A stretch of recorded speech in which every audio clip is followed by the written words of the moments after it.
আচ্ছা, যাই হোক শুরু করি। সাধারণ গণিতের ত্রিকোণমিতি যাদের সমস্যা তারা দেখবেন এসএসসিতে যারা আছো, ত্রিকোণমিতিতে যাদের সমস্যা, তো আমরা একটু খেয়াল করব যে আমাদের কি আছে। আমাদের আছে সাইন আছে, কজ আছে, ট্যান আছে, কোসেক আছে, সেক আছে, কট আছে। কয়টা টার্ম? তিনটা। ত্রিকোণমিতি অনুপাত কয়টা আমাদের? তিনটা। এরা কে কে? সাইন, কস, ট্যান, কোসেক, সেক, কট। আচ্ছা, হইল। এখন কথা হচ্ছে ত্রিকোণমিতি আসলে আমাদের লাগে কথা আগের দিনে হচ্ছে বিভিন্নভাবে জমি পরিমাপ করার জন্য এটি ব্যবহার করা হতো। যাই হোক, ওদিকে যাচ্ছি না, জাস্ট আমরা অঙ্কটা আগে বুঝি। তো আমরা যদি এই যে সবসময় মাথায় রাখবো যে কোণের সাপেক্ষে আমরা চিন্তা করব, যে কোণের সাপেক্ষে তার ঠিক বিপরীত পাশে কি হবে, এটাকে বলা হচ্ছে লম্ব। এটাকে কি বলবো আমরা? লম্ব। আর এটাকে যেটা ভূমি বরাবর সেটা হচ্ছে গিয়ে কি? ভূমি। আর তাহলে হচ্ছে কি বাকি থাকলো? এই বড় বাহুটাকে বলা হয় অতিভুজ। অতিভুজ একটু মাথা রাখবো, হ্যাঁ। তো এগুলো আমাদের মুখস্থ করতে হবে, নাহলে কিন্তু মুশকিল। কিরকম? যে সাইন, সাইন আমরা লিখতে পারি লম্ব ভাগ অতিভুজ। লম্ব ভাগ অতিভুজ, তাহলে এখানে দেখেন তো লম্বকে পিএম না, লম্ব আমার পিএম, তাহলে এই যে পিএম ভাগ ওপি, ও পি, তার মানে অতিভুজ, লম্ব ভাগ অতিভুজ হইলো, সমস্যা নেই। এরপর আসেন কস থিটা। তাহলে আমি যেহেতু থিটার সাপেক্ষে চিন্তা বিবেচনা করতেছি, তার মানে এটা আমার লম্ব। যাই হোক, কস থিটা ইকস টু কি? ও এম, ও এম ভাগ কি? ওপি। ওপি কে? এইটা না, এই যে ওপি, ভূমি ভাগ অতির্ভুজ, ভূমি ভাগ অতির্ভুজ আছে কিনা। এরপর আসেন ট্যান। ট্যান মানে কি? লম্ব ভাগ ভূমি, লম্ব ভাগ ভূমি। তা লম্বকে পিএম আর ভূমিকে ওপি, এই যে পিএম ভাগ ওপি। বুঝতে পারলাম? এখন আসি কস, সরি কোসেক। কোসেককে আমরা কি লিখতে পারি? অতিভুজ ভাগ লম্ব। অতিভুজকে এইটা না, পিএম, এই যে সরি পিও, পিও ভাগ কি? অতিভুজ ভাগ লম্ব, লম্ব কি? পিএম, তার মানে এই যে ওপি ভাগ, ওপি ভাগ পিএম, তার মানে এটা হচ্ছে আমার কি? লম্ব। এরপর আসেন সেক। সেক মানে কি? অতিভুজ ভাগ ভূমি, অতিভুজ ভাগ ভূমি। এগুলো কিন্তু আমাদের মুখস্থ রাখতে হবে। অনেকে অনেকভাবে শর্টকাটে মুখস্থ রাখে, তো শর্টকাটে আপনারা চাইলে মুখস্থ রাখতে পারেন, শর্টকাট মুখস্থ না রাখাটাই ভালো। তো দেখেন এরপর কি? সেক। সেক মানে কি? অতিভুজ ভাগ ভূমি। আর কট মানে কি? ভূমি ভাগ লম্ব। এখন আমরা একটু খেয়াল করবো সাইন। সাইন মানে কি? দেখেন তো, সাইন মানে লম্ব ভাগ অতিভুজ। আর কোসেক মানে কি? অতিভুজ ভাগ লম্ব। তার মানে কি? আমরা লিখতে পারি সাইন, সাইন থিটার বিপরীত 1 ভাগ কোসেক থিটা। তার মানে সাইনের বিপরীতকে 1 ভাগ কোসেক থিটা, এটাকে বলা হয় গুণাত্মক বিপরীত, গুণাত্মক বিপরীত। এরপর আসেন দেখেন তো কসের বিপরীত কে? সেক। দেখেন অতি ভূমি ভাগ অতিভুজ, আর এটা কিছু অতিভুজ ভাগ ভূমি। তার মানে আমি কি লিখতে পারি? কস থিটা ইকুয়ালস টু 1 ভাগ সেক থিটা। বুঝলাম? এরপর আসি ট্যান। ট্যানের বিপরীত কি? ঠিক দেখেন তো, ট্যান হচ্ছে লম্ব ভাগ ভূমি, আর এটা কি? ভূমি ভাগ লম্ব, তার মানে উল্টা। তাহলে আমি লিখতে পারি কি? ট্যান থিটা ইকুয়ালস টু 1 ভাগ কট থিটা। এটা নিয়ে আমাদের কারো কোনো সমস্যা নাই। তো এরপর আরেকটা আমাদের হচ্ছে গিয়ে, আমরা যদি 9.1-এর অঙ্কগুলো করতে যাই, 9.1-এর অঙ্কগুলো করতে গেলে আমাদের এই যে এইগুলো আমাদের মুখস্থ রাখতেই হবে। সাইন মানে কি? লম্ব বা গতিভুজ। কস মানে কি? ভূমি বা গতিভুজ। ট্যান মানে কি? লম্ব বা ভূমি। এই জিনিসপাতিগুলো নাহলে ভাইয়া তুমি অঙ্ক পাবা না। তো এরপর আরেকটা আমাদের সূত্র মাথা রাখতে এই জায়গা থেকে আসে, তো আমরা তার সূত্রটা মাথা রাখবো, অত ভেরিয়েশনের দিকে যাব না, জটিলতার দিকে যাব না। সূত্র কি? Sine square theta plus cos square theta equals to 1। এটাকে আরেকটু সুন্দরভাবে লেখা যায়, যেরকম বিভিন্নভাবে লেখা যায়। তো sine square theta equals to 1 minus, এই যে বাম পাশ থেকে ডান পাশে গেলে এটা কি? প্লাসটা মাইনাস হয়ে যাবে, কজ স্কয়ার থিটা। আবার এটাকে এরকমও লেখা যায়, কজ স্কয়ারটাকে এই পাশে রাখি আর কজ সাইনটাকে ওদিকে নিয়ে যেতে পারি। তাহলে cause square theta equals to 1 minus sine square theta, এইটা পাইলাম, তাই কি না? এখন আসি, যদি আমি কি করি, সেকটাকে বা ট্যানটাকে ওই পাশে নিয়ে যাই, তাহলে এরকমটা হবে না আমার। দেখো তো, তাহলে আমি যদি কি সেক স্কয়ার থিটা, এটাকে যদি কি লিখতে পারি? 1 প্লাস ট্যান স্কয়ার থিটা, এরকম করতে পারি, তাই কি না? এরপর ট্যান এইরকমটাও লিখে যাবে, দেখেন তো, sec square theta minus 1 equals to কি? Tan square theta. কি করলাম? যে 1টাকে বাম পাশ থেকে ডান পাশ থেকে বাম পাশে নিয়ে আসলাম, আর ট্যান স্কয়ার থিটাটাকে ডান পাশে নিয়ে গেলাম, এই তো। তাহলে একটা সূত্র থেকে আমরা দুইটা সূত্র বার করেছি, মোটের উপর 3টা হচ্ছে, তাই কিনা?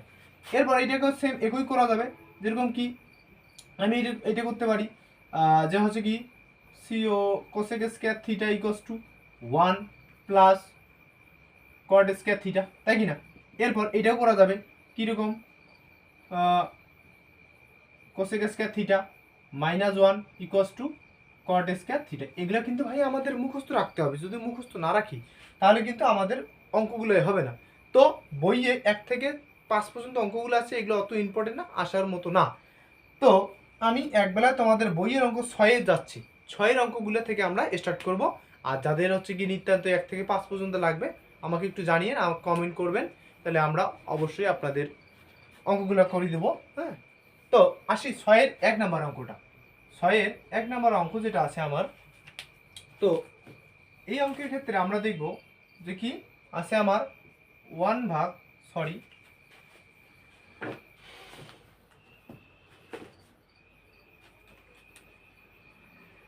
1 ভাগ কি আছে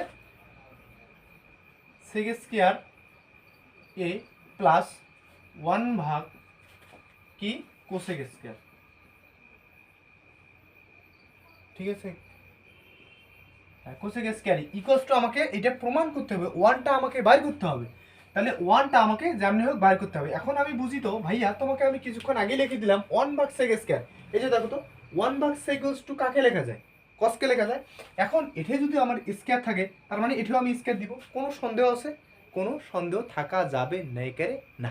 তাহলে এখন দেখি তো এটাকে আমি কি লিখতে পারি, কজ, এই যে 1 ভাগ সেক স্কয়ার, তাহলে কি কজ স্কয়ার লিখে যাবে না? তাহলে এটাকে আমি লিখি কজ স্কয়ার এ প্লাস, এখন দেখি তো সেকের বিপরীতে সাইন, তার মানে সাইন সেকের উপর স্কয়ার দেওয়া মানে কি সাইনের উপর স্কয়ার দেওয়া, একই কথা, তাই কি না রে, বুঝো? তাহলে আমি কি করতে পারি, এটাকে কি সাইন স্কয়ার এ বলতে পারি কি, দেখি তো।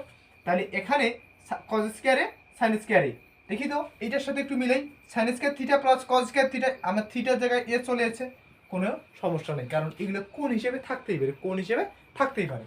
তাহলে আমার কি হলো দেখেন তো, আলটিমেটলি সাইন স্কয়ার, আমি যদি একটু সাজে নেই প্লাস কজ স্কয়ার এ, তাহলে এইটা কি ঠিক এইটার মতো না, sine square theta plus cos square theta equals to 1, তার মানে এইটা সমানও আমি লিখতে পারি 1।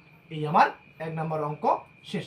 এখন আসি আমি 2 নম্বরে, এটা কি বুঝছো কিনা একটু কমেন্ট করে জানাবা।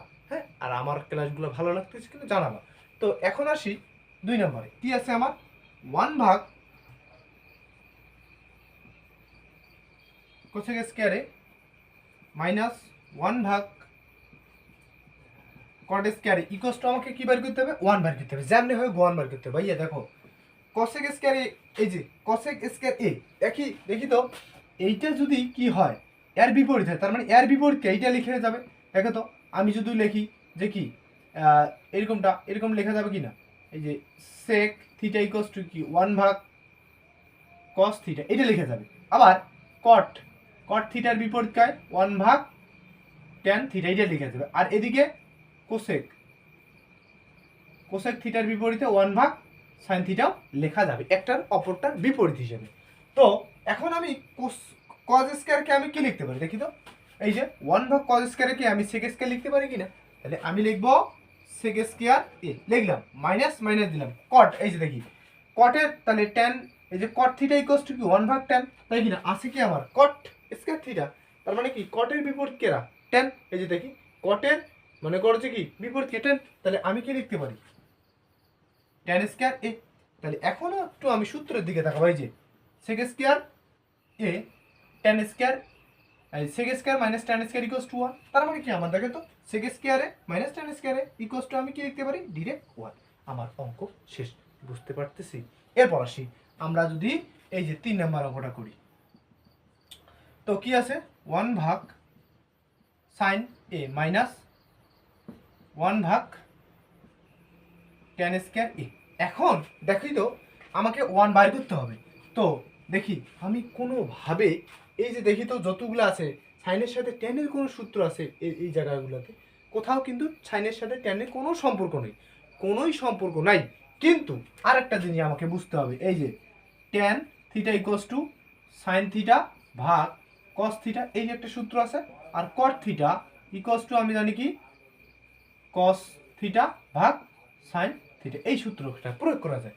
তো আমি কি করতে পারি দেখি তো 1 ভাগ সাইন স্কয়ার এ, এই যে 1 ভাগ ট্যান স্কয়ারটাকে আমি লিখতে পারি না সাইন স্কয়ার ভাগ কস স্কয়ার, ট্যান স্কয়ারের উপর যেহেতু, তার মানে কি সাইন স্কয়ার এ ভাগ কস স্কয়ার এ, এটা হইল।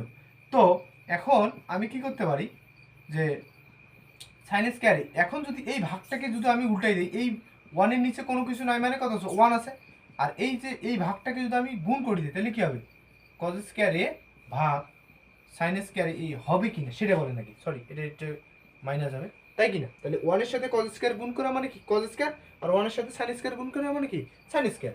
তো এখন যদি আমি কি করি, এরকমটা হবে ওয়ান ভাগ sine square A minus cos square A ভাগ সাইন স্কোয়ার এ।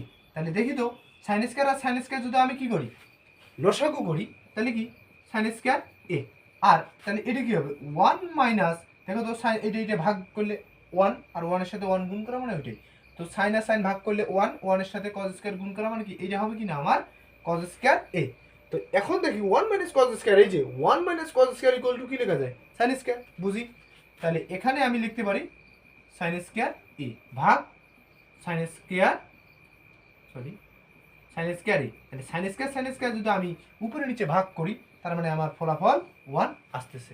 তো এখানে আমরা কোথায় কি কেউ বুঝছে কিনা একটু জানাবেন, অবশ্যই কমেন্ট করে জানাবেন।